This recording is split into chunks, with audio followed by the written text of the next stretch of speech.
je te dirais que tu es beaucoup plus connu et reconnu maintenant dans la rue que tu ne l'étais au mois d'avril dernier.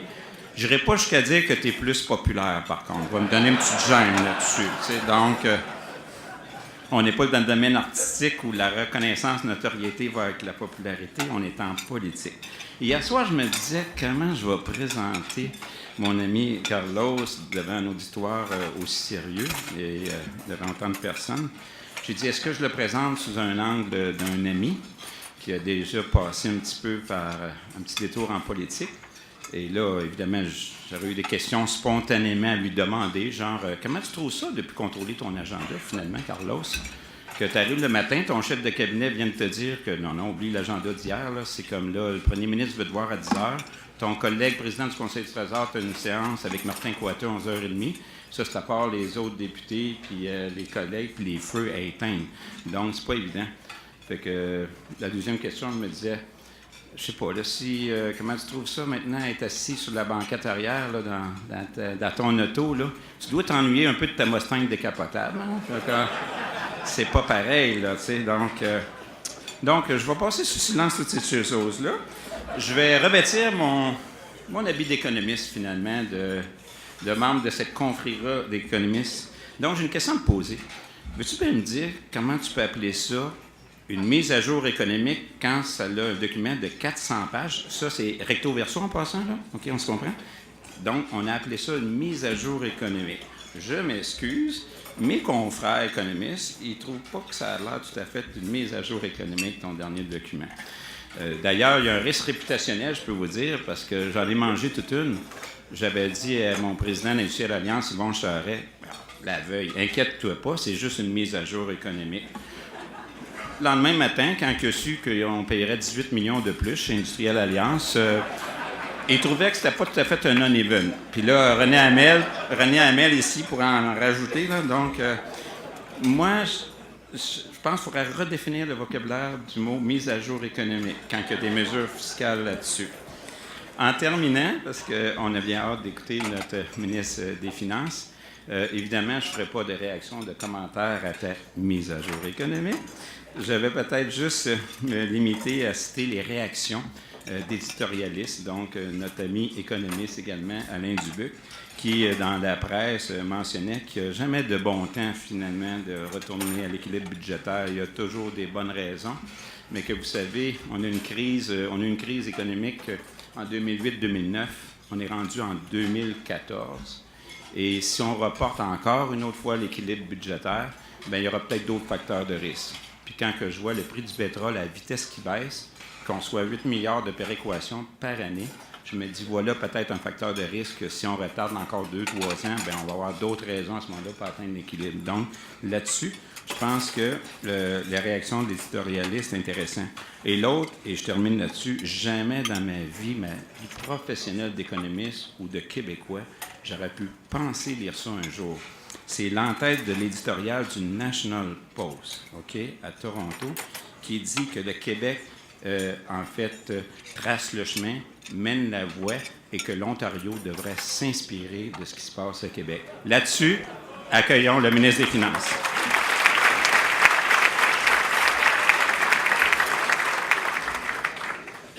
Merci Clément. Bonjour tout le monde. Oui, en effet, c'est un peu différent. J'étais déjà ici, dans cette même place exactement, l'année passée et les années précédentes. C'est un peu différent cette fois-ci. Mon rôle est un petit peu différent, mais je me trouve toujours entre amis. On se connaît depuis longtemps. Mais même si on se connaît depuis longtemps, je dois quand même préciser que j'ai un cœur. Et c'est pas vrai que je ne laisse pas les économistes du ministère des Finances sortir, prendre de l'air. Je les laisse sortir de temps à autre. D'ailleurs, ils sont ici aujourd'hui, quelques-uns. Ils peuvent prendre de l'air de temps à autre, mais pas beaucoup. Mais blague à part, j'aimerais commencer par remercier les professionnels au ministère des Finances. Vous savez, on dit toutes sortes de choses sur les fonctionnaires, la fonction publique, cette gang de paresseux. Certainement pas au ministère des Finances. C'est un groupe dédié, professionnel, qui travaille très fort, qui travaille beaucoup.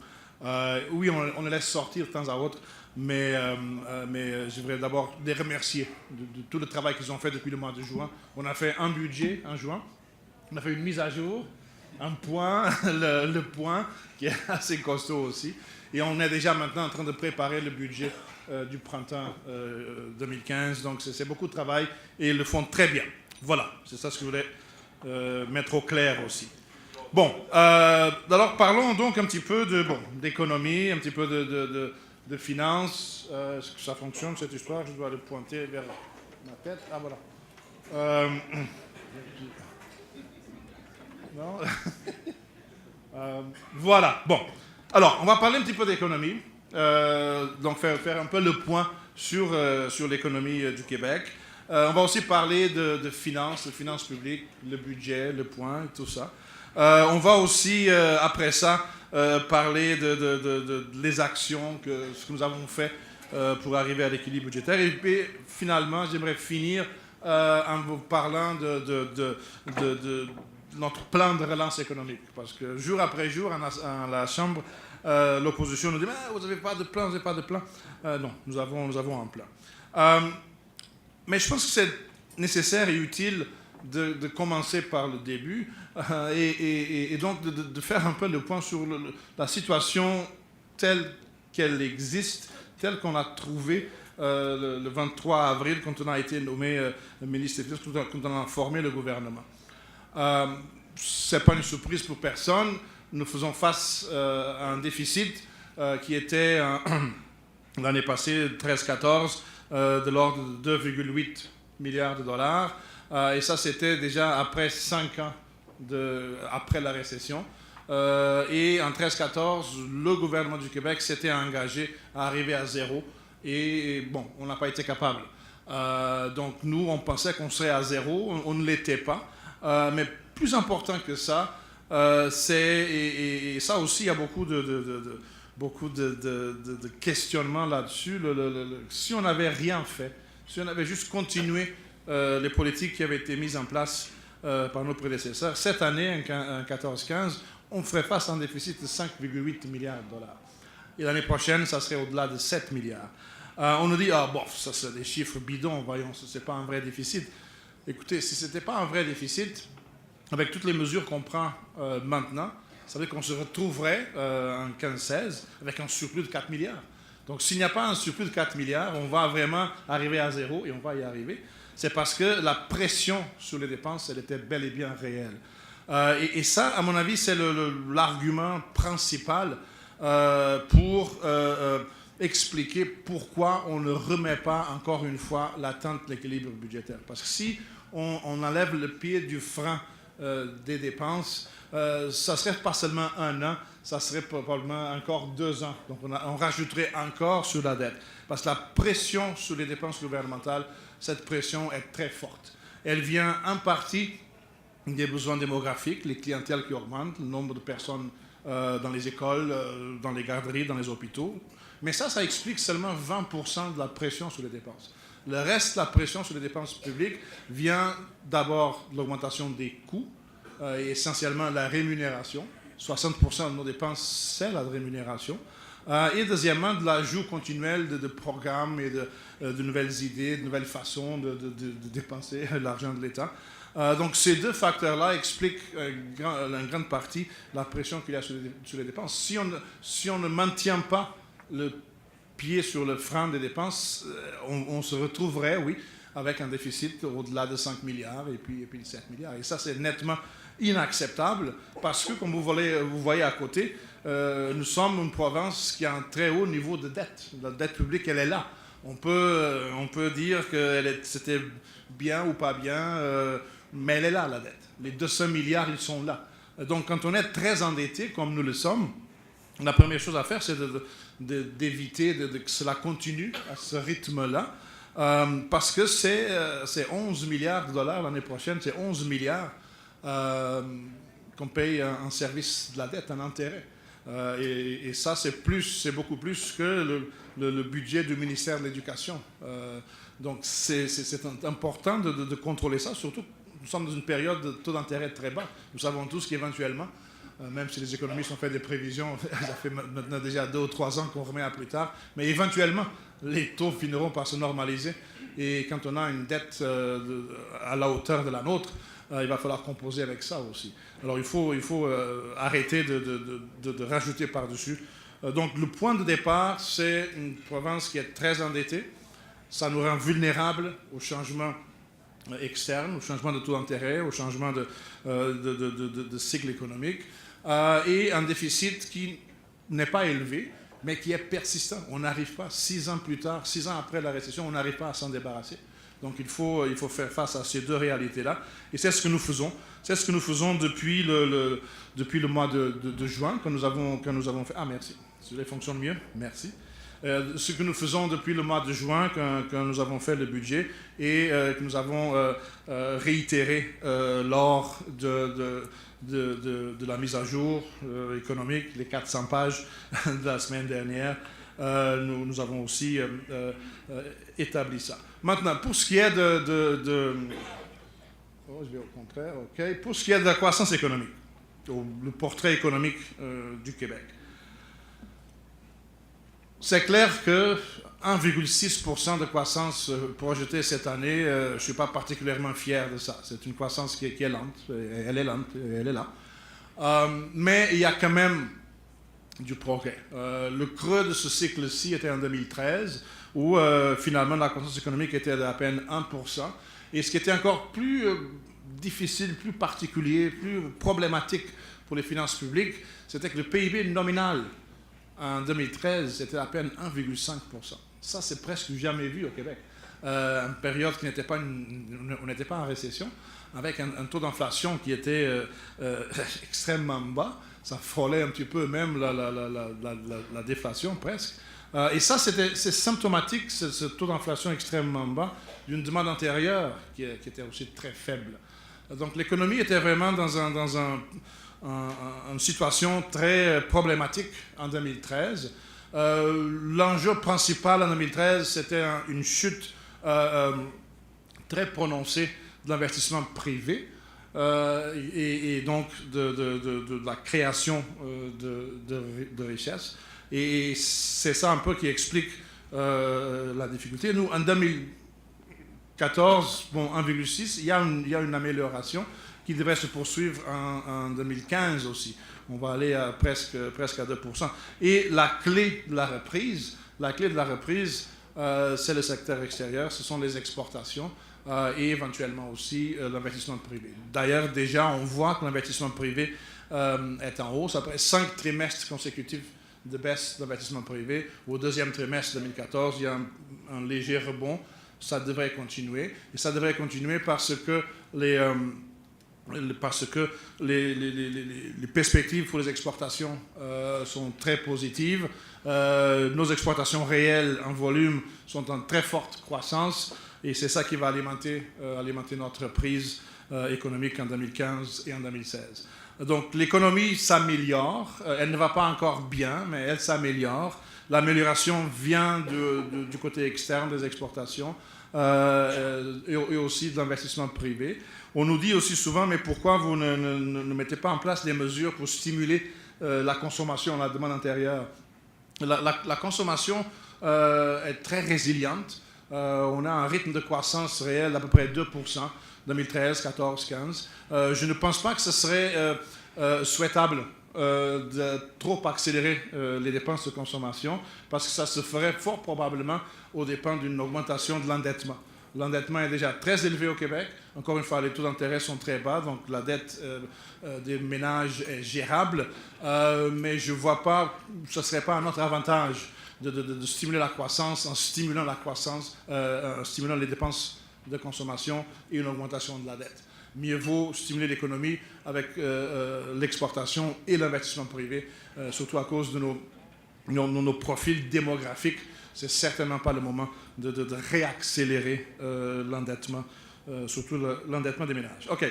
Alors voilà. Donc l'économie s'améliore. Oups, je vais toujours du mauvais côté. Les exportations vont beaucoup mieux, les exportations réelles vers les États-Unis.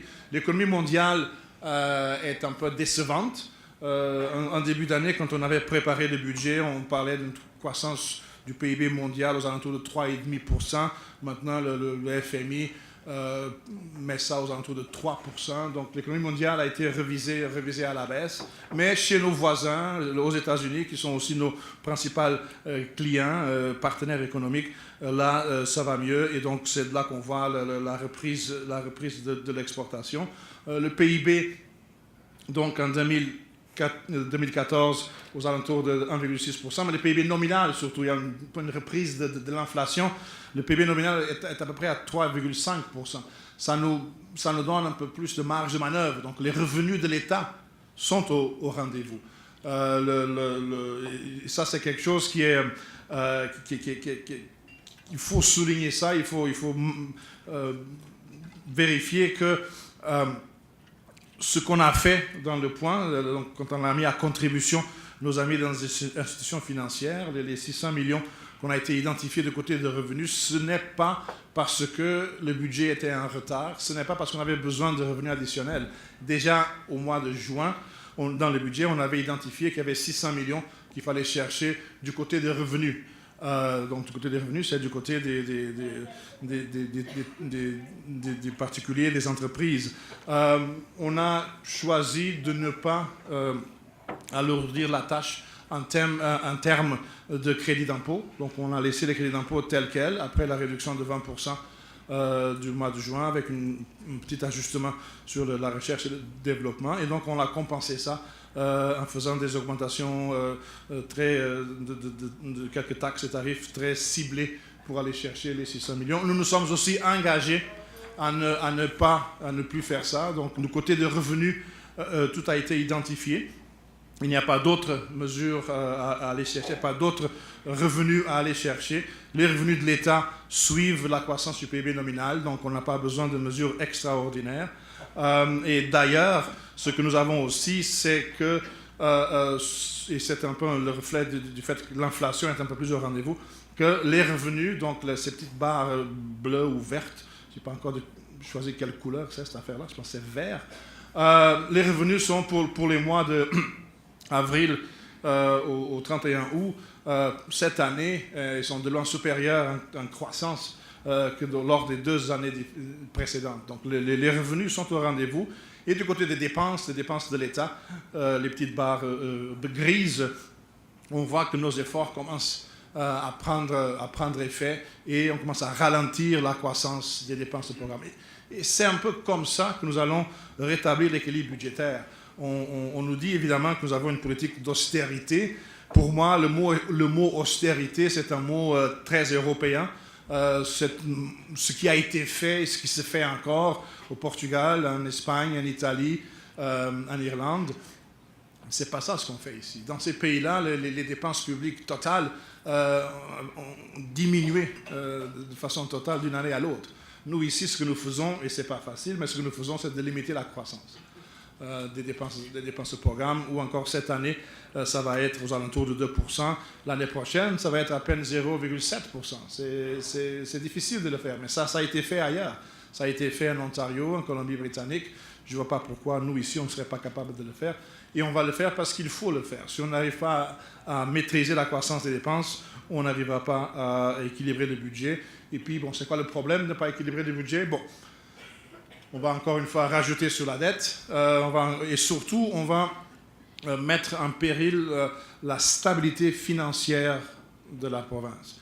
Ce n'est pas problématique pour un gouvernement d'avoir un déficit relativement petit si le point de départ est un niveau d'endettement qui n'est pas si élevé que ça. Nous, à 54% du PIB, en termes de dette publique, ce n'est pas le moment de continuer à ajouter à cette dette-là en ayant des déficits récurrents, des déficits persistants d'opérations, parce que c'est de ça qu'il s'agit, ce sont des déficits d'opération, de fournir des services publics, en éducation ou en santé, à crédit, en utilisant la carte de crédit. Ce n'est pas soutenable, ce n'est pas gérable à long terme.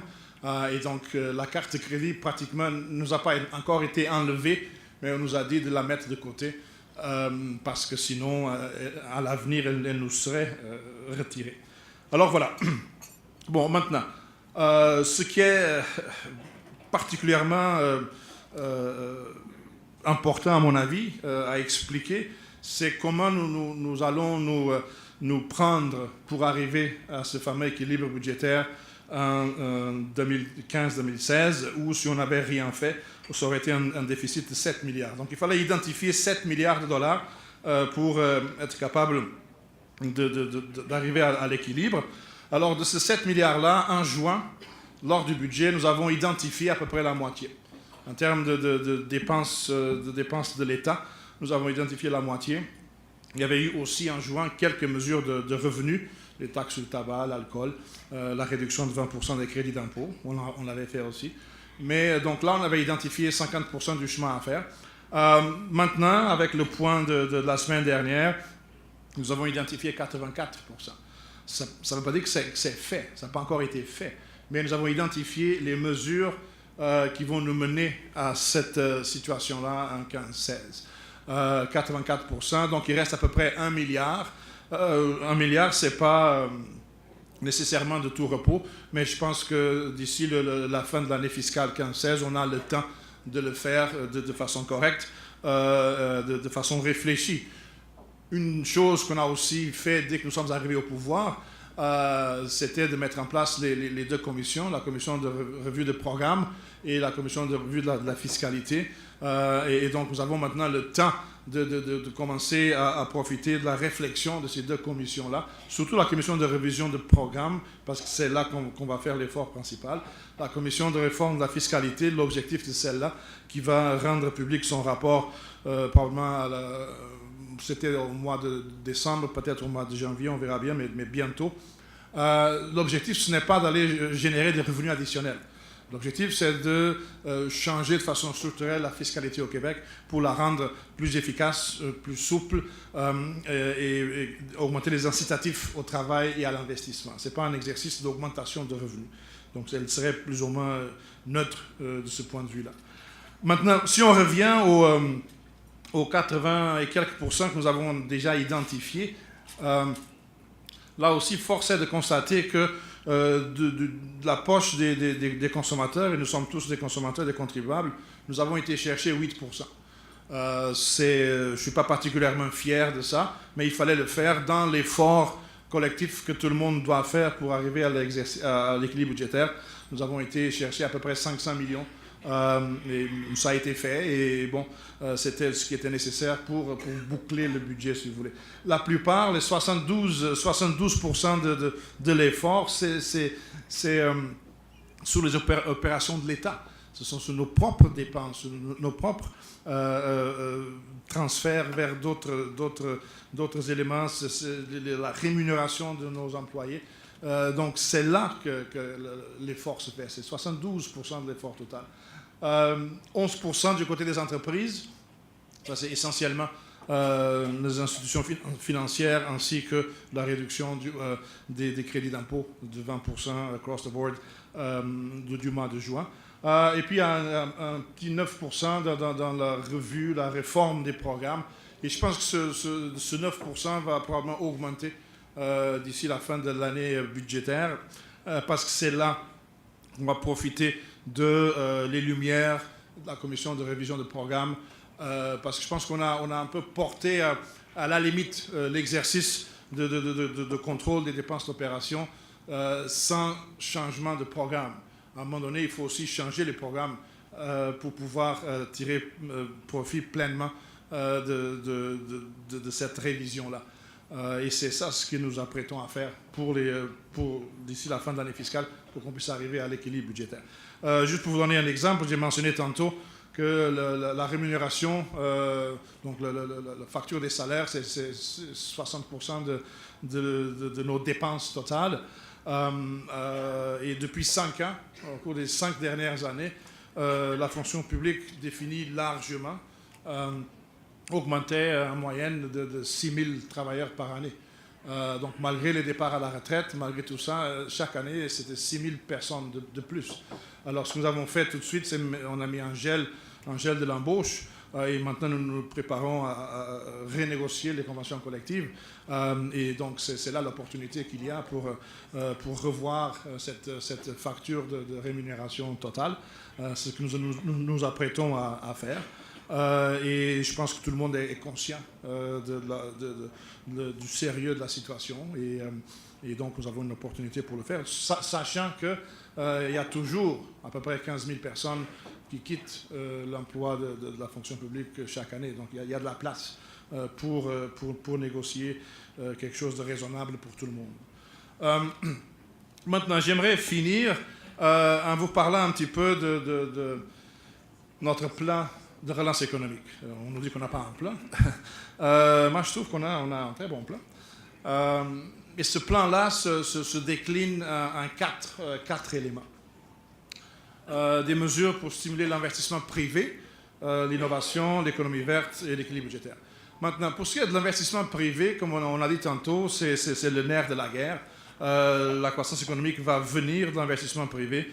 Et donc, nous avons mis en place plusieurs mesures, surtout pour bénéficier les PME. Ce sont les PME qui créent la plupart des emplois au Québec.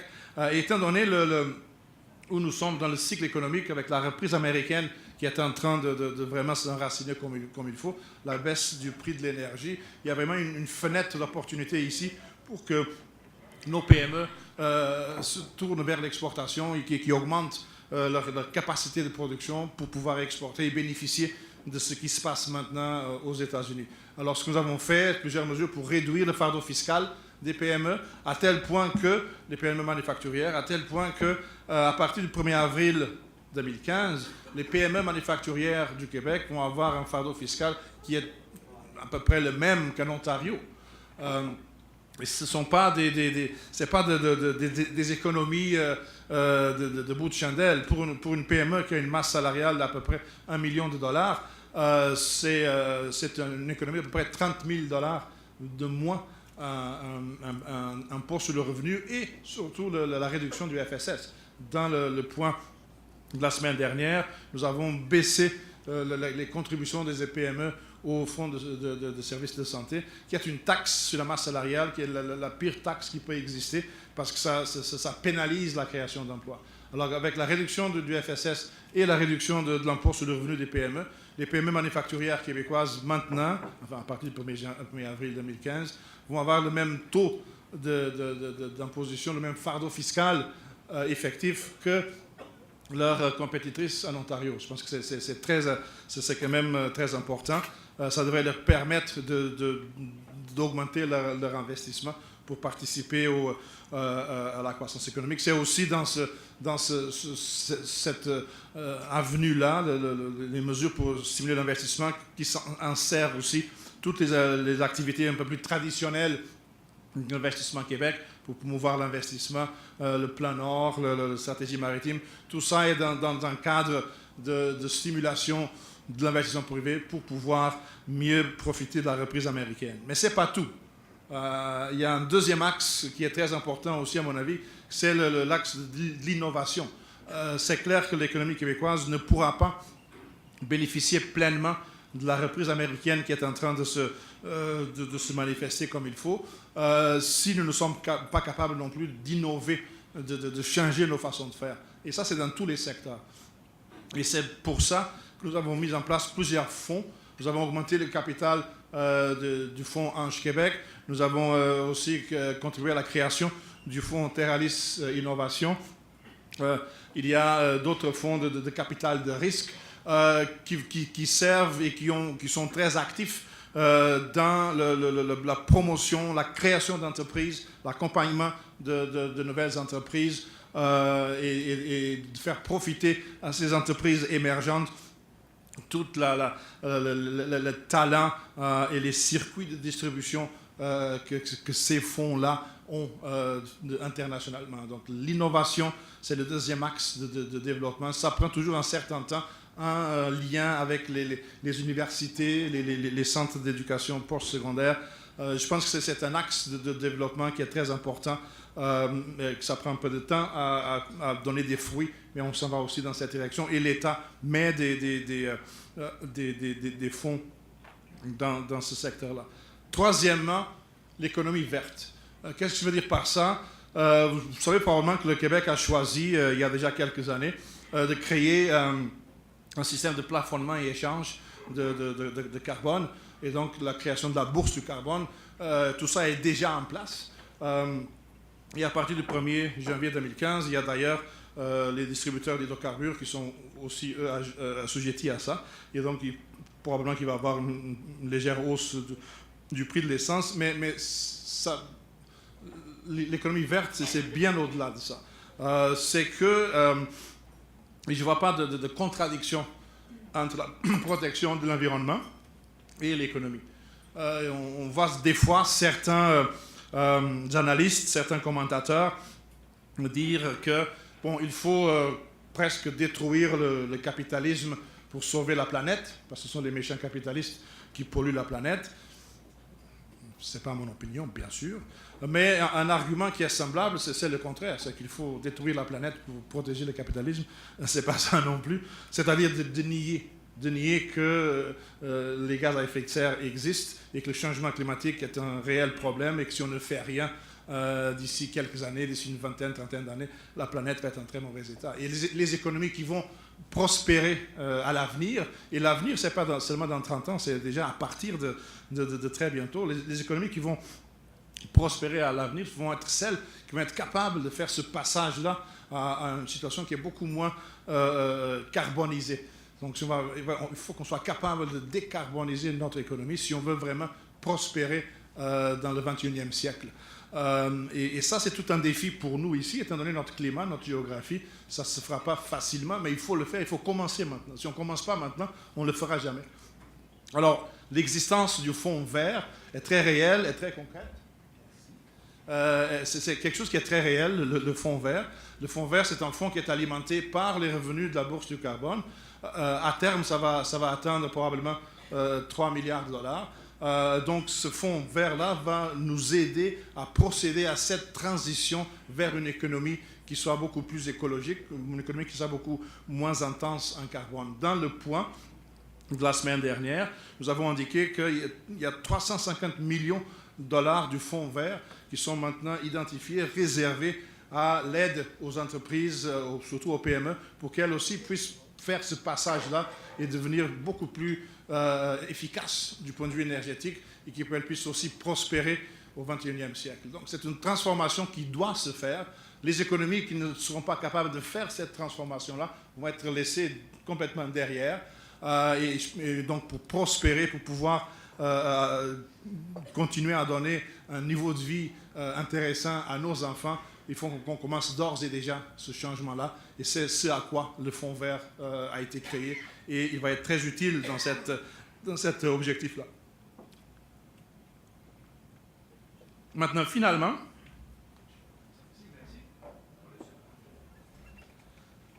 comme quatrième axe de plan de relance économique, il y a l'équilibre budgétaire. Ce n'est pas une erreur, je l'ai mis là exprès, parce que si on n'arrive pas à équilibrer le budget, tout le reste n'aura aucune importance. On ne sera pas capable de faire ça.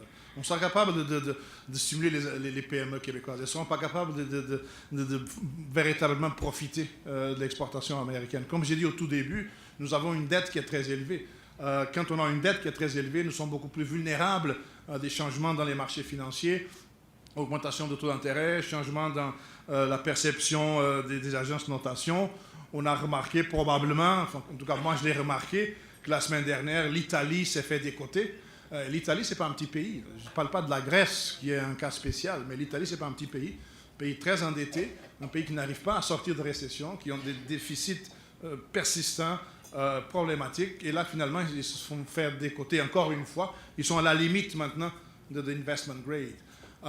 Évidemment, nous ne sommes pas là. Je ne suis pas en train de dire ça non plus. Mais si nous ne sommes pas capables de renverser notre tendance récente des dernières 6 années de déficit persistant avec une dette très élevée, nous perdions toute notre crédibilité et donc la stabilité financière du Québec serait remise en question. Alors, l'équilibre budgétaire en 15-16 est une partie, une maîtresse de notre stratégie de relance de l'économie, parce que sans l'équilibre en 15-16, tout le reste qu'on pourrait faire n'aurait absolument aucune importance. On finirait par se trouver avec d'énormes difficultés budgétaires et les réductions de dépenses qu'on aurait alors être forcé de mettre en place en 2016 ou 2017 serait beaucoup plus difficile que ce qu'on est en train de faire maintenant. D'ailleurs, quand je parle avec mon collègue de l'Ontario, eux, ils ont une approche différente. Ils ont choisi d'éliminer leur déficit sur 4 ans. Enfin, il y a déjà 6 ans, alors un autre 4 ans. Donc, ils vont avoir 4 ans de plaisir. Parce qu'il va y avoir des petites réductions sur 4 ans. Donc, c'est une approche qui, à mon avis, je lui ai dit, je ne pense pas que ça soit particulièrement profitable pour vous de le faire comme ça, mais vous êtes de grands garçons, de grandes filles, alors faites-le. Donc voilà, c'est un peu ce que je voulais discuter avec vous aujourd'hui. Essentiellement, le retour à l'équilibre budgétaire, à mon avis, fait partie intégrante du plan de relance économique. Il faut être capable d'atteindre nos cibles pour maintenir la crédibilité et pour maintenir la crédibilité, pour être capable de garder la stabilité financière pour que nos entreprises puissent investir et prendre de l'expansion. Si on n'est pas capable disons, juste en sortant d'ici, je tombe des escaliers, je tombe par terre, je frappe ma tête, j'oublie tout et on dit « Ah, ok, on remet le déficit, encore 2 ans. » Ça va pas arriver, mais admettons que je faisais ça. La première chose qui se passerait dans l'esprit de beaucoup d'entrepreneurs et de beaucoup de personnes du milieu financier, c'est « Ah oui, ok, alors quelles taxes ils vont augmenter après ?» Parce qu'ils n'arrivent pas à l'équilibre budgétaire, avec toutes les coupures qu'ils ont déjà fait, il va falloir qu'ils augmentent une taxe quelque part. Alors peut-être que la taxe sur les institutions financières serait encore plus élevée. Je ne sais pas, on ferait quelque chose d'autre. Donc t'en fais pas, je vais pas tomber et perdre conscience. Mais c'est-à-dire, si on remet à plus tard ce qu'on doit faire aujourd'hui, ça augmente l'incertitude, ça augmente l'instabilité financière et ce serait vraiment se tirer dans le pied. On n'y arriverait jamais. Alors 85% de l'effort a été identifié.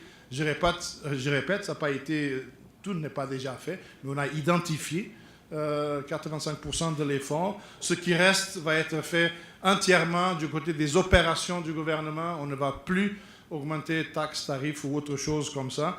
On va commencer à recevoir les lumières des 2 commissions, surtout la commission de révision du programme pour qu'on ajuste nos dépenses, commission de révision de la fiscalité pour qu'on la rende plus efficace, plus simple et qu'elle nous aide à donner des incitatifs à l'investissement et au retour au travail. Alors voilà, c'est tout pour moi. Merci beaucoup de votre attention.